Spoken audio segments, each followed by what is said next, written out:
Before we take this milk out of the fridge, I think it's important to note that every artist in this video has their work exhibited on our website. If you haven't checked their work out, why not? The only thing you're missing out on is something you may like. I think it's also important to give a little context to what's about to be shown.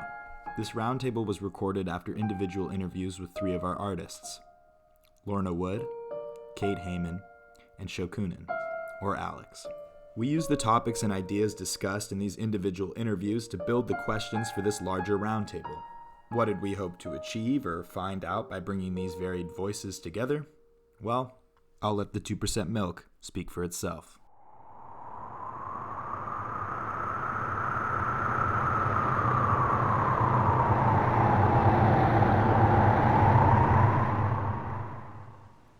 What mentors do you hold in your life? Who do you think has kind of, helped you forward in a good and, kind of meaningful way?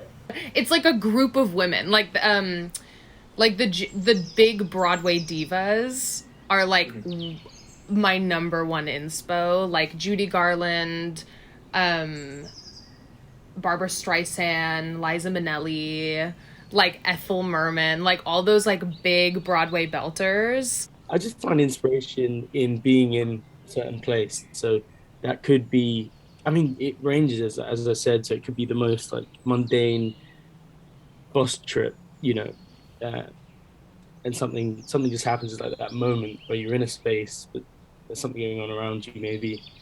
And that specific moment of experiencing a space is quite important to me, I think. And I usually I kind of traverse back and think like, oh, that moment, that space, make something. So I think a lot of my music I feel sounds a bit soundtracky, I think that's how I approach it. Yeah, who inspired me?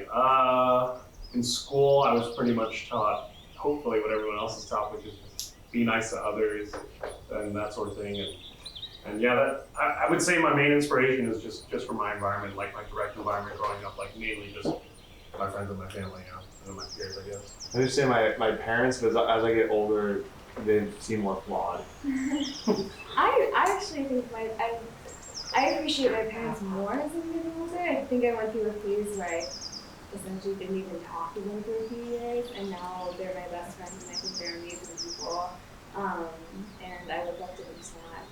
For me, it was my grandmother, my mother, and my Aunt Pat.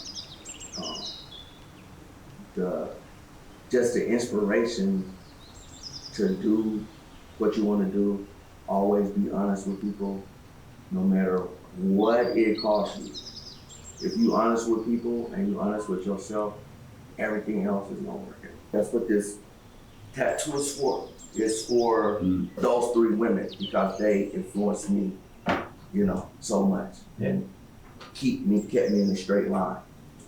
Except when it wasn't working. For me, it was my father's death, actually. Dying suddenly, tragically, when I was 14. Then I had just everything changed. Before that, it was probably pretty much a rural ideal, a rural pig farm in Iowa. So, while everybody else was trying to figure out how to get in each other's pants, about 13 and 14, that kind of stuff, I was worried about what I was going to do with the rest of my life. Yeah. And I had a teacher, Mrs. Rank. I remember this moment just still as clear as a bell. 14 freshman English class. We were reading the Scottish play. I don't even remember reading, but she said that's very good, Robert. And your father was a good speech maker.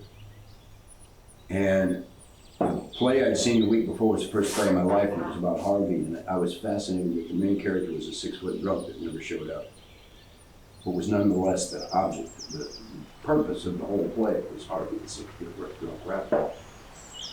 So I went, I'm gonna do that. That'll get me off the pig farm too, because nobody on the pig farm can spell theater. So what's the difference? How do you value a viewer differently if it's someone who stopped on the street to listen to you versus someone who is paid to go to a venue to listen to your band or your project? Wow. It's a different vibe, because I think with playing on the street, you get families and you see kids, and it felt like I would inspire people. people would like watch me and then they'd be like, I want to play music. And that was like a way different feeling than, I don't want to, denigrate our audience, but, bummed out 20-year-olds drunk at a concert is less inspiring. No. I mean, I feel like our experiences of our audience now are different because, like, and maybe that's like being a front person. I do get a lot of people, and particularly for me, like young women coming to me and saying that was really inspiring means a lot to me, and that's how I got into this too, by seeing, I think, like a lot of like female artists when I was in high school, and my parents are really big No Doubt fans. They brought me to No Doubt concerts as like a small child, and I think that left me with a future path probably. So like I get that with our audiences. I mean, it depends on the night, obviously. But I think, that's really inspiring me. But I know your performances were very memorable because I was thinking about how we met. We were introduced by who's our guitarist now, but I told my parents, I was like, I'm meeting some bass player, I guess, at this jam. And they're like, oh, is it the guy who plays the bass with his feet? And I was like, what? No way. And it was. You are the guy who plays with his feet. There is one also interesting thing about art where it's like, I feel like this isn't true for all art, but sometimes the thing that makes you appreciate it or the thing that gives you meaning is knowing the process. But a lot of times that's not part of like the viewer's experience. Like for example, like in martial arts, right? When they like break a brick, half of that display is not showing pain. But if someone does it correctly, you're not going to know that. Like it's just you think it's like breaking a brick is cool, right? Like okay, like there's like the surface layer, right? But then like there's the deeper appreciation, which you kind of have to know the back processes too. But like that's like the weird thing about art, where it's like you're not really supposed to show that process. But like because if it's done well, it's like you don't notice that. I don't know. It's like it's kind of like a weird dual purpose, right? Where it's like some people like show like time lapses of art, but most times people see the finished product. But sometimes you might appreciate it more if you see it being drawn. I don't know. Well, it's hundreds of hours for a performer. It's hundreds of hours for what takes less than 5 minutes to do. But it's hundreds of hours to develop that shit. So and if you're going to hang a lifetime in the process of art, you better be booked on it's the process. That the product is incidental to the driving desire to create and make and explode and disappear. Kate mentioned a similar thing happened in the third production of Cabaret that I was in, where I just like forgot lyrics to the song again and started like making them up. And I was so heartbroken about it. But that was like maybe the 40th show we had done, or the 50th show. And so it kind of put a little pep in my step, because at that point it started just becoming like muscle memory. And I think when things like that happen, it like reminds me where I am, what I'm doing, and it like gets me back on my toes. Like the next show I had stage fright, which was I don't have after 50 shows, right? You're like, this is so in my body, this is like what I do. And then all of a sudden you could get woken up and you're like, wait, but I messed up. Do you find fuel in stage fright or similar kind of nervous emotions? Yeah, I mean, I think everybody who performs kind of gets stage fright to an extent.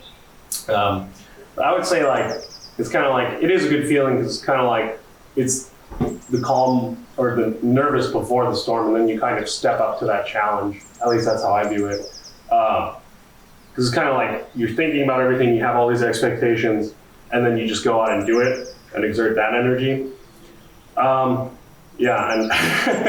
no blunders on stage so far. So soon to come. But yeah, I would say like it's more just like it's the feeling of just doing things in the moment, and it's like the do or die. Like certainly there's like an exhilarating concept to that. Mm-hmm.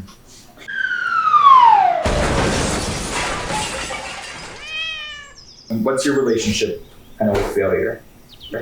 Yeah, failure sucks. It like when I create a piece that like I think maybe started in a good conceptual space, and then it either like failure to me looks like either the final product is not something that I like, or the final product is something that I'm like okay with, but then like the people who I like value their opinions, if they don't like it, then that's almost they're both pretty bad, but yeah, it definitely creates sort of the sense that I need to prove myself with like the next works that come up, because I don't know, it's hard to frame your practice because it's like, is your best work you or is your worst work you? It's kind of hard to decipher. And I know we talked earlier about disappointment. It is, you need to fail, because if you don't ever fail, you can't then compare and contrast. When you can't compare and contrast, you can't make adjustments. When you can't make adjustments, guess what? You stay the same. When you stay the same, guess what happens? Everything else changes around you. And that's not to say don't keep it real. Not saying don't adjust with the times, but at the root of you, at the core of you, you know, you have to be able to be honest with yourself, and if you do fail, take that as a, hey, I know what not to do now. Exactly. Or I can make an adjustment from this to that going forward. It's all about the adjustment. Nobody wins all the time. So reflecting on your own habits and artistic schedules, do you think art is better made from organic spurts of will or an organized structure? Lorna mentioned, every now and then I just have a feeling about something that really should be a poem. It's not like I don't force myself to write poetry. I really do just write when some idea strikes me. Alex in London mentioned, I just think it's so crucial in anyone's life to have balance. I feel like that's a big statement, you know, to say about other people's lives, other than my own. But I just think, you know, what you decide to balance your art with is up to you, you know, and the art you do is up to you. But I think the balance between the two really gives your mind the time to think back on it. You know, if I had a week, let's say, and I said, every day I'm going to make music, every day from 10 to 5 I'm going to make music, I don't think it would come. You know, I need something else to balance it out. And I feel like that's a lot of times when inspiration kind of happens, like I was saying, like, you know, bus journey to work, and something comes and you're like, okay, I need to like remember that. And then when you have the time. Kate kind of had a perspective on it where she backed up and she kind of thought. So I have a friend who writes musicals, like he writes songs and he composes for like commercials and shit, like he writes music, and he did a song a day challenge for a year where regardless of his mood, regardless of how he was feeling, he forced himself, and regardless of the length of the song or the like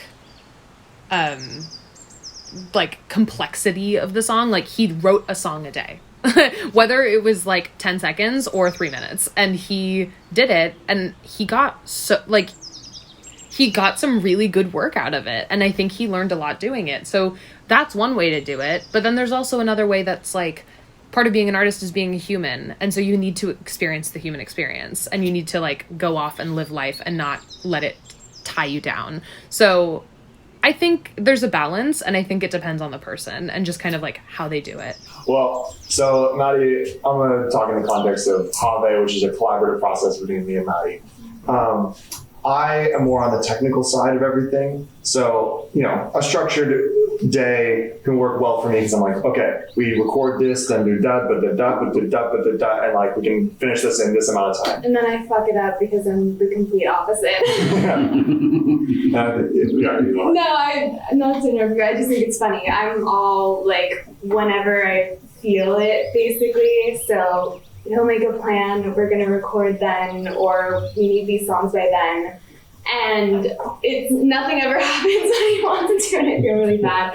And we'll come in like a song's almost done, and I'm like, but actually I just wrote a different song that's even better, and it's the same concept, but it's a different song, so let's just scrap the other one and start a new one. And I'm sure it's very, very frustrating. So yeah. But I think it's definitely useful. You gotta have that. You gotta have that first spurt of thing. But you know, everybody has a different process. I'm sure there are some sociopaths who can just sit down and just write. Force art. Yeah. You want to make art now. Actually, that's an interesting point too, because like you two work together, which is like nice, because I feel like for me right now, I'm just like a solo act. But like having a partner or having someone to like work with I feel like that's super crucial for like my art or most art, because it's just kind of like not even if you're worrying about it, but just like someone could just like give feedback. Like it's very weird just like saying it to myself. You know, I'm only in the mood to write or think of something when I have that spurt, when it's like 2 a.m. or it's late night. I'm like, oh yeah, this is a great idea. I go to sleep, I wake up in the morning, I'm like, what the fuck is this shit that I just wrote? I record stuff on my phone a lot of times at like 3 o'clock in the morning because I can't sleep. If I wake up or I'm sitting there, we say something on my phone. A week later, it's like, that don't even rhyme. but then I can sit down in front of the computer and I know what I want to make this be, and I want to make it sound like this, and I can do that. And it's art. When it hits you, it hits you.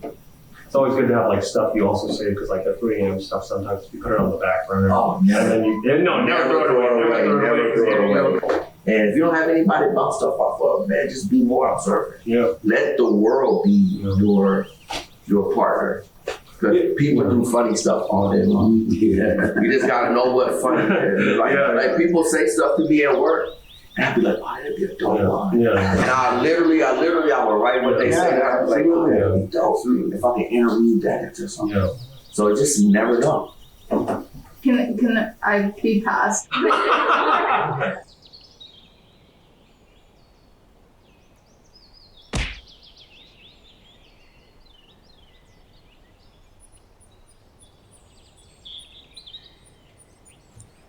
Who would you want to punch most out of anyone?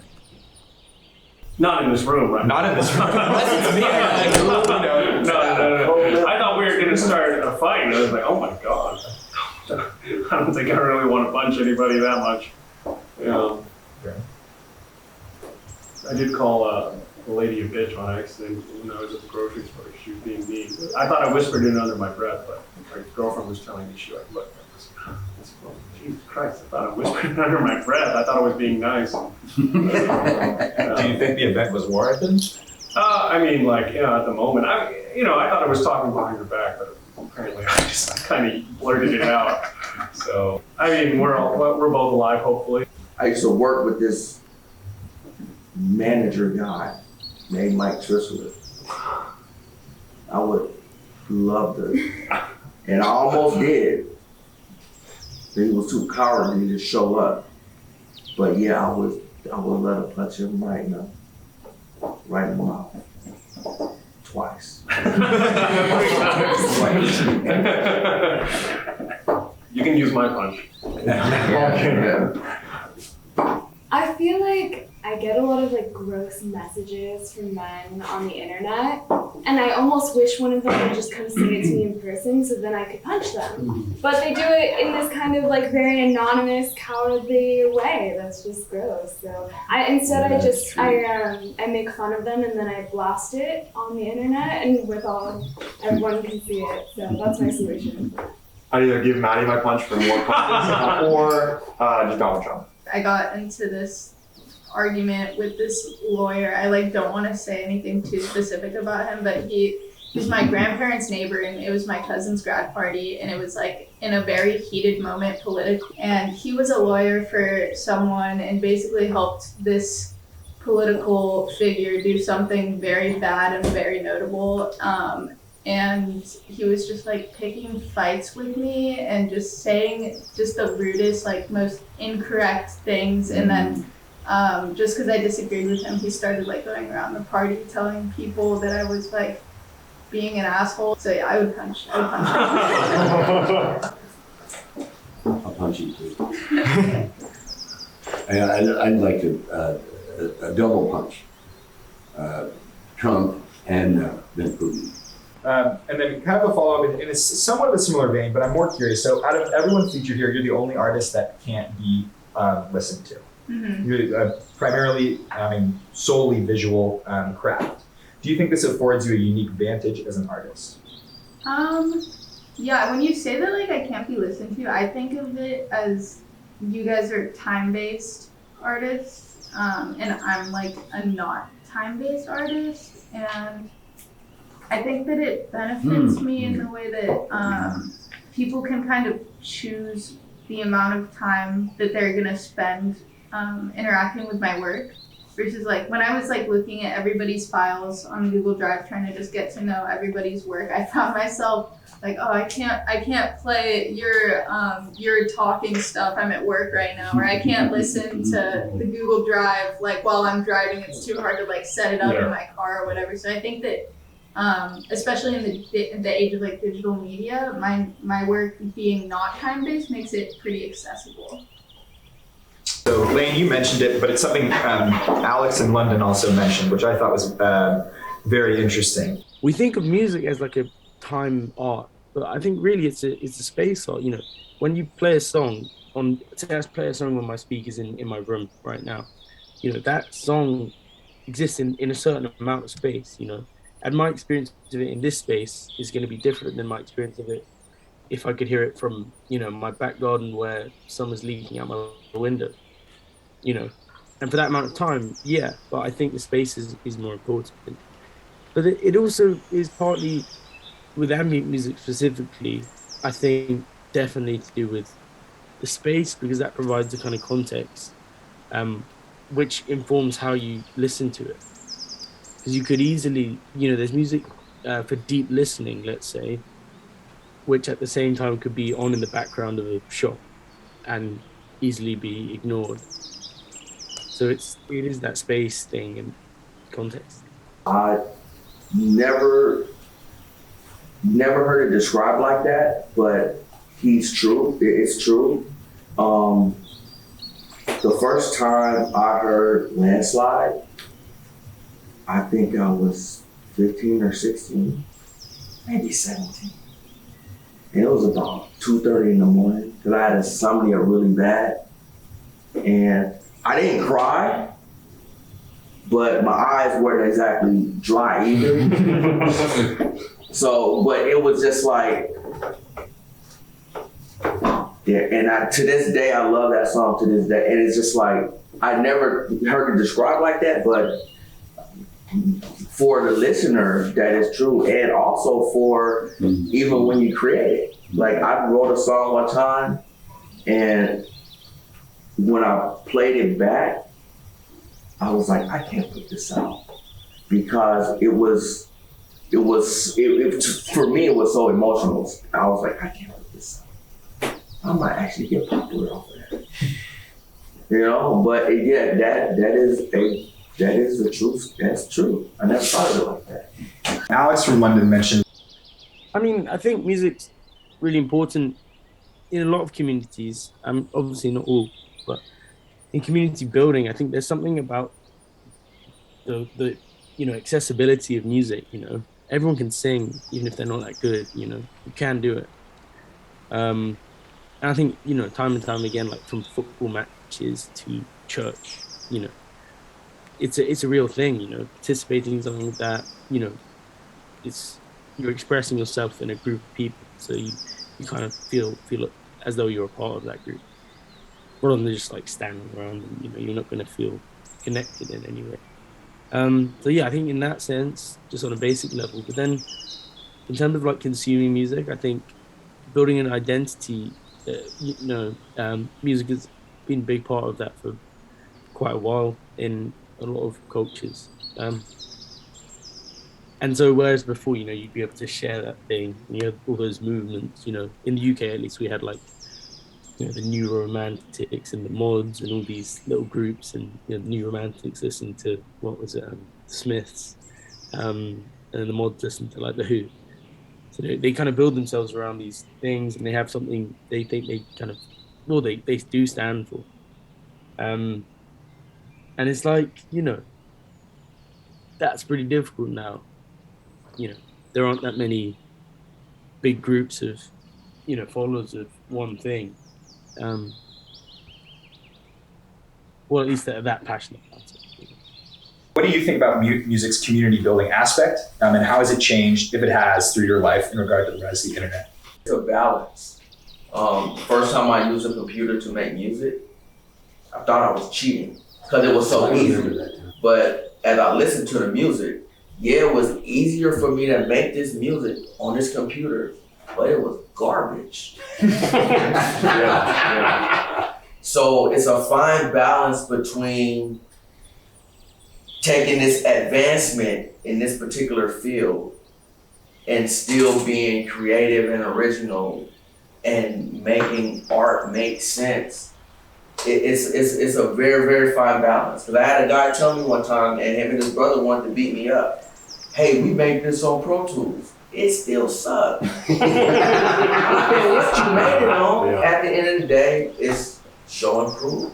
Right. Yeah, well, then what do you think on that front end, like that internet side? There's that idea of like you fake it till you make it, but I think on the internet you kind of fake it. Yeah, you are. I think that's a better way to put it. Yeah, on the internet you are. I mean, how do you think that affects our contemporary? It allows for like obviously more people to be seen, but at the same time, I kind of see it as a bummer because like in my sort of like self-righteous thinking, I'm not like all the other people. I'm actually different.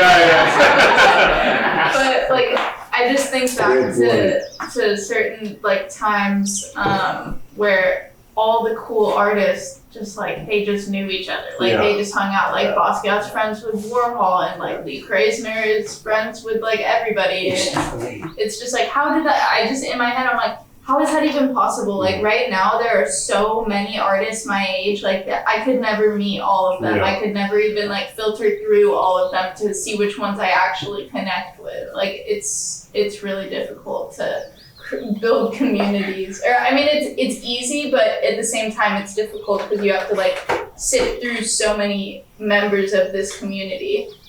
Yeah, God, it was just so much easier because that's the way it was. I mean, it was all people to people. There wasn't any. I wonder if there's something else. I wonder if there's no. So I have a kind of question, I guess, for you guys. I think of the Beat Generation as like a consolidated group all here. Is that possible anymore? I mean, I would say so because, like, actually, funnily enough, how you're like you have to prove it. Like a lot of the times when I tell people I did comedy or like do, they're like, "Oh, tell us a joke, tell us a joke." That's like the first thing they ask. I'm like, "Well, I don't have one right now," but like, yeah. But like, actually, I've found at least in comedy or like stand up more specifically, it's like kind of a closer knit community still, especially because a lot of comedy. Like, I guess you wouldn't realize it because of how a lot of it's been corporatized, but most comedy happens in clubs. Famous comedians go to small clubs, and you don't even know they were there. Like, Robin Williams used to perform all the time. Oh, God, like, he did down at the Mission. Yeah, he would like in Valencia. Like, you wouldn't notice, but if you walk around, like, the city, you can just see, like Chris Rock's gonna be in fucking, like, Sack or Davis. Comedy is, like, still kind of, like, a closer-knit community. Lane, I'm curious your take on where do you see visual art falling into place in like a digital world? I think that there's just a lot more room for more people, but it's kind of a good and a bad thing. I want to be an exhibiting artist in galleries and stuff, but like with all the technology around us, it's just like the space is so loud right now. There's so many people trying to get their work out there. Which is like fair enough. How am I different from anybody else just trying to get my work seen? But at the same time, it's actually kind of good because the art world is geared towards people of a certain economic background a lot of times. It's like to be shown in a certain gallery means that you have to have completed an MFA at a certain school. And to go to this school is really expensive. Yeah, I think it's a good thing that there's more space for it, but it's also, I don't know, everybody wants to be an artist, everyone wants to be a designer, and now everybody just can. That's the same thing with music. Yeah. It's like everybody can make beats now. And it's, I don't know, it's just the value of it is definitely gone down. Like me, I do music because it's just what I do. Yeah. Do I ever expect to make $1 million? No. But you know, I just make music. These people nowadays, not to talk about them or anything, they make music, but for the wrong reasons. Mm-hmm. They make it to be with. If your intentions is to make money out of what you do, if you don't have honesty and purity in it, it could be a slippery slope. Because the question then becomes not what you would do for the money, but what wouldn't you do? Yeah. What extremes are you willing to do to get that money? And then you leave people, the real artists that have real love, real passion for it. Right. Kind of everybody's in the same goal. And who's fly by night and who does this simply because they love it. A lot of it's not only money though, it's like fame too. Yeah. Oh yeah. And there's nobody here who doesn't want that either. Yeah. Also, what's interesting with like, I feel like art now especially is it's kind of like, I feel like before art was more of a high class thing where it's like, I bought this limited Picasso, it's in my house, it's only in my house. Whereas like music, it's like you wouldn't sell a CD for $2,000. Nobody would buy it. Well, maybe someone would. Maybe someone would. But it's like, but like now that relationship's kind of like, if you want to make money with it, it's like a volume thing. It's like, oh, I want to sell a lot of art pieces. The modern technology, the internet is great. It's a wonderful way to get your stuff out. The drawback to it all is it just makes everything disposable. Mm-hmm. Yeah. That is just, you're hot and then You're right. Your music on like the internet exists in an abstract sense. There's no, I mean, it does exist obviously, but like it's like a file that you uploaded. You know, like that's kind of like that's kind of like a weird thing about like art on the internet too, is it isn't real. I mean, it's not tangible. Like it is real, obviously. It's a digital asset. Does it feel weird when like something you work so long on is just like a JPEG on your computer? Yeah. Yeah, it's like holy shit. But what you just said right now, when you can describe art as a digital asset, that's the whole problem. Everything's a digital asset.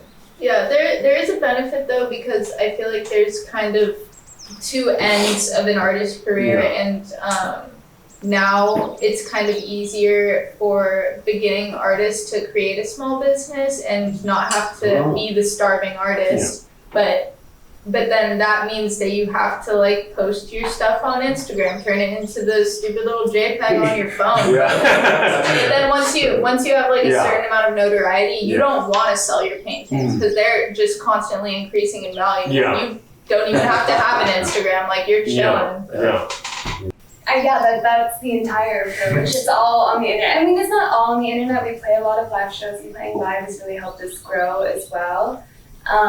It's interesting. It's kind of like figuring out who your audience is a really bizarre thing, because our local audience is really different, I think, from our online audience. They're kind of getting closer together as time is going on. It is a very new project. We only started performing like 6 months ago. But for, I think, the beginning of that time, our local audience was such a vastly different group of people than our online audience was. And I feel like now it's kind of reaching a happy medium where those things are slowly like meeting in the middle. Do you feel that way? I feel like it is. I think it's also given a lot of opportunities to people who might not be able to perform like in a scene. Like because of the internet, we can make the type of music that we want to make without other people around us making nearly the same type of music. Like we kind of started out playing like shows with like a funk soul band, and then also like punks. And like it's like this combination of us finding growth on the internet, but also while still being able to be part of a music scene that is probably not what we look like. I think overall, like having a strong presence on the internet has really helped us. And I know that we've gotten more live shows, I think, because we have a presence on the internet, and because I've posted a lot of photos and videos of our live shows on the internet. It's brought people out to our shows because our shows are entertaining, I think. And we've been able to book and like grow within the scene here very quickly, also because a lot of people have seen our videos and seen our photos online and wanted to book us and wanted to play with us. So it's integral, and I grew up on the internet, so I have no context really of what it would be like differently. So that's how I'm approaching the entire thing, which is why image is so important and all of it is connected. So in a similar kind of vein, so Alex in London mentioned that it's pushed us away from each other in a way.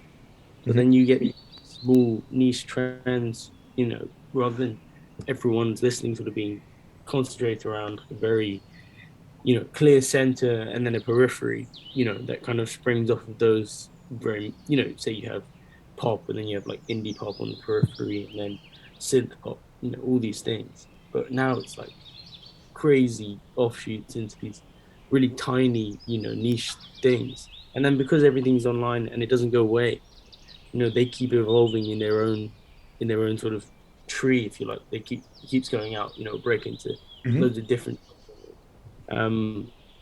So it's kind of like we're being pushed broader and broader, and then into these niche corners. Kate kind of thought. I think as far as music streaming goes, I think it's great.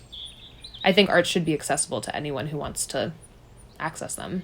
Do you know how Spotify does the like recommended for you and then it has like all this stuff? Like I get some crazy things on there that I'm like, oh, that's cool. So I think both. It allows you to find your niche and it also like opens you up to other random things.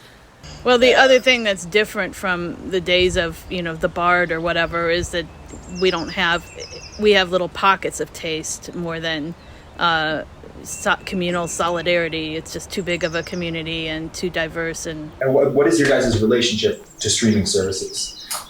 I canceled my Spotify subscription because I don't like their business practices. Yeah, I think it's tricky. I think with streaming services, I don't know how much I've necessarily thought about that in particular, but I know that just like on TikTok, for example, you can get caught in a particular algorithm, and I got caught in one that I really wanted to get out of, and so I've been kind of distancing myself from, which is kind of interesting. Like it was almost like I had to start over because I got into this zone where it was just a lot of like middle-aged men, which is fine in theory, but middle-aged men who were not listening to the music and were only interested in the way I looked. And I was like, I have to get out of here. So I really had to, I changed all my usernames. I kind of like, I bullied some of them a little bit. Not like horribly, but like if they'd say something, I'd just kind of clap back and then I'd post it for other people to see. I think I posted a dead flower and he's like, no, don't kill your roses, they're my love. And I was like, then I'll kill all of them more. My avenue out of that was kind of focusing more on thinking about what communities on the internet I would be interested in, and trying to cater more to those and grow a community of like people that I think could relate to the music more. I thought it was funny too because I changed my usernames and some of these guys were like, you changed the band name, and I was like, the band name is still the same. If you thought the band name was Psychedelic Garden, then I know you've never listened to my music, so you've exposed yourself.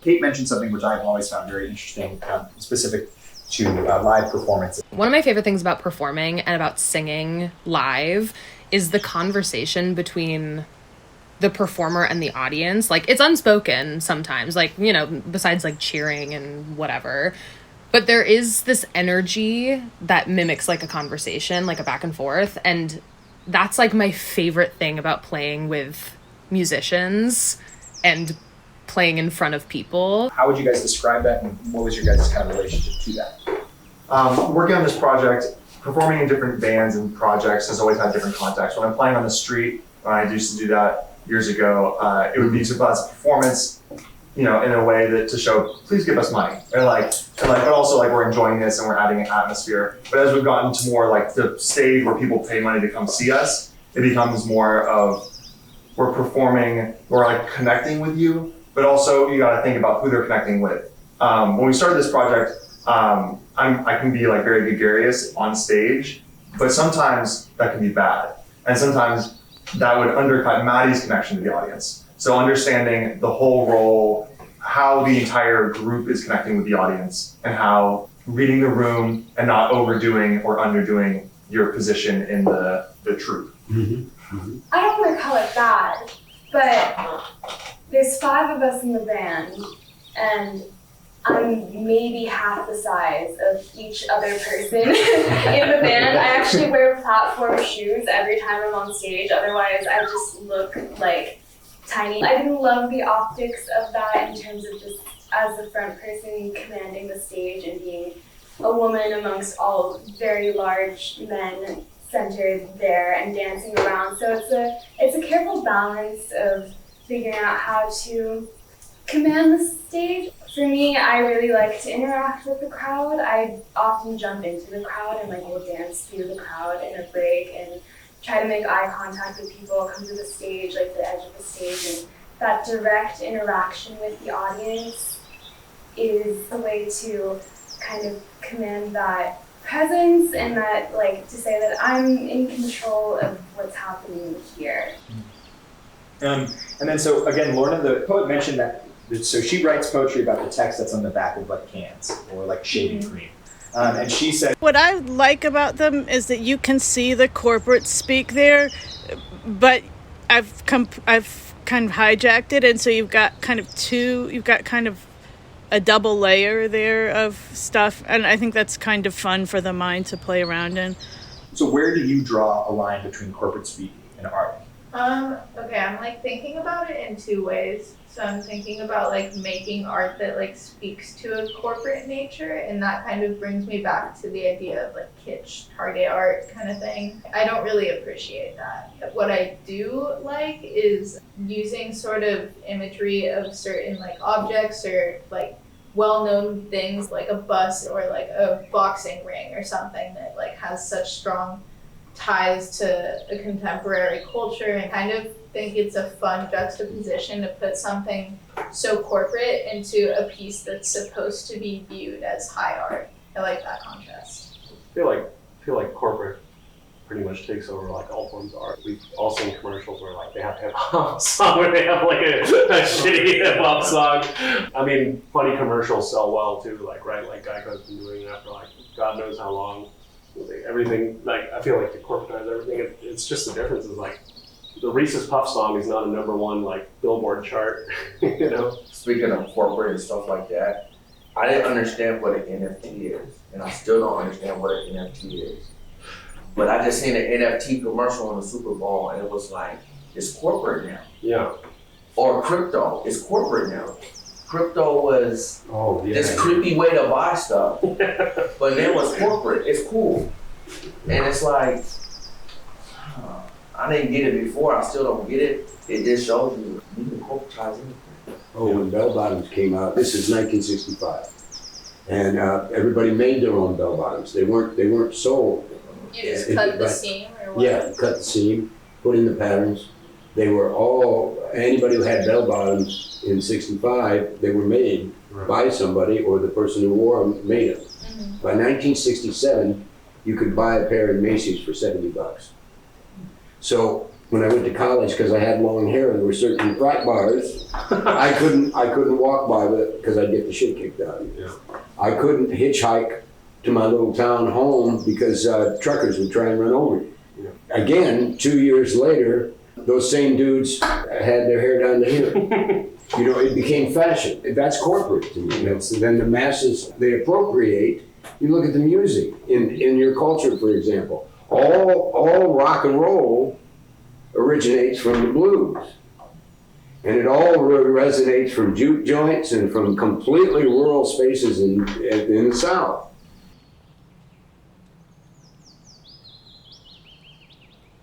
You guys are on your deathbed. You can each give one piece of advice about how to approach life and artistry to a young individual. What do you each say? I would say, at all costs, be true. At all costs, no matter what it costs you, be true. I've been kicked out of school for being truthful and honest, and I've been kicked out of community groups for being truthful and honest. At all costs, be truthful. Because at the end of the day, that's all you're left with. All the stuff that we accumulate, all the stuff that we acquire, when you die, guess what's gonna happen to it? It's gonna end up at the Goodwill. Right. The only stuff that's gonna keep going on is, did that guy mean what he said? Was that guy truthful with what he said? That's gonna transcend everything. And if you can't do that, you're not gonna have the life you think you're gonna have. That's one thing I can say. I got a lot of regrets currently about certain things, but I do know that on my deathbed, having experienced come close once, I do know that that kind of regret I'm talking about won't exist in that moment. I know it won't because I tried my best. I tried to be honest, and I would say grow aware, survive, and thrive.